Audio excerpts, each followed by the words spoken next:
안녕하세요. 노무법인 창공의 노예농사입니다. 오늘은 바로 오늘이죠. 대법원 전합 판결을 통해서 통상임금의 개념과 판단 기준이 크게 변화한 소식이 있어서 바로 전해드리고자 이렇게 카메라를 켜게 됐습니다. 2020다 247190 및 2023다 302838 사건으로 바로 2024년 12월 19일 오늘 선고된 사건입니다. 첫 번째, 왜 이게 중요한 판결이냐 하면 통상임금은 시간에 그리고 야간, 휴일근로수당 등 각종 법정 수당을 산정하는 기준이 되는 임금입니다. 그간 법원은 정기적, 일률적, 고정적인 임금을 통상임금으로 받고 특히 이 고정성이라는 요건, 이 개념 때문에 특정 조건, 다시 말하면 재직 조건 혹은 일정 15일 이상 근무해야 지급한다 라는 이런 조건이 붙으면 그 임금을 통상임금에서 제외하는 경향이 있었습니다.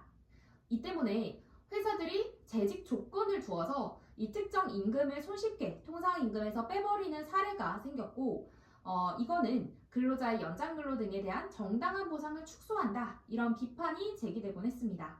그래서 이번 판결의 핵심 변화점을 요약하자면요.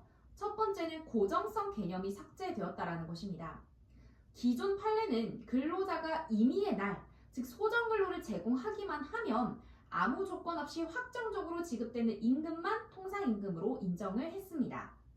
재직 조건이나 일정 근무 일수 이상 일정 근무 일수 이상 일을 해야 된다 이런 조건이 있으면 고정성이 결여된다라고 봐서 통상임금이 아니라고 판결했었습니다. 그러나 이번 대법원은 판결에서 고정성을 통상임금의 개념적 징표에서 제외를 하게 됩니다. 이 법령에 없는 기준인 고정성을 판례에서 인위적으로 도입하여 통상임금 범위를 지나치게 축소한 문제를 바로잡았다라고 할 수 있겠습니다. 두 번째는 소정근로 대가성 중심으로 통상임금을 재정립했다는 것인데요.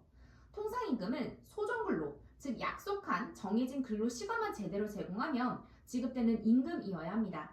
근로자가 예정된 근무를 성실히 했다라고 한다면 재직 중이라는 단순한 조건이나 일정 근무 일수 충족 여부 등은 그 임금을, 즉 통상임금에서 제외하는 이유가 되지 않는다는 것입니다. 예를 들어 재직 조건부 임금에서 이전에는 지급일 당시에 재직 중이어야 한다라는 이 조건만으로 통상임금에서 제외를 했지만 이제는 소정근로를 정상적으로 수행을 한다면 통상임금으로 보게 된다는 것이고요. 또 문제가 됐던 거는 근무일수 조건부 임금이었는데요. 소정근로 일수를 모두 채운 근로자라고 한다면 그 기간 내에 정해진 근무일수 조건을 충족할 수 있으므로 이런 임금도 통상임금에 포함이 됩니다. 다만 소정근로를 넘어서는 초과근로 조건이 붙어 있다고 한다면 요거는 추가근로에 대한 대가이기 때문에 통상임금으로 보지는 않습니다. 세 번째는 성과급은 여전히 통상임금에서 제외하고 있다는 것인데요. 성과 달성 여부, 즉 평가 결과에 따라 달라지는 순수 성과급은 여전히 소정근로의 대가로 보긴 어려워서 통상임금이 아니라고 판결했습니다. 다만 근무 실적과 무관하게 최소 지급분을 보장한다고 하면 그 최소액은 통상임금에 포함된다는 것은 기존 판결과 동일합니다. 이번 판결은 당사자가 조건을 붙여서 임의로 통상임금 범위를 좁히던 관행을 막고 소정근로의 가치를 충실히 반영하도록 하였습니다.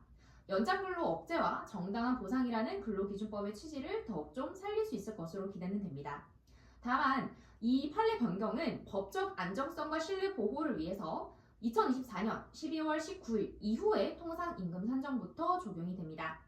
해당 사건이나 그와 유사한 분쟁이 현재 소송 중인 병행 사건들에는 소급 적용을 하지만 이미 종결된 과거 관계까지 소급하지는 않습니다.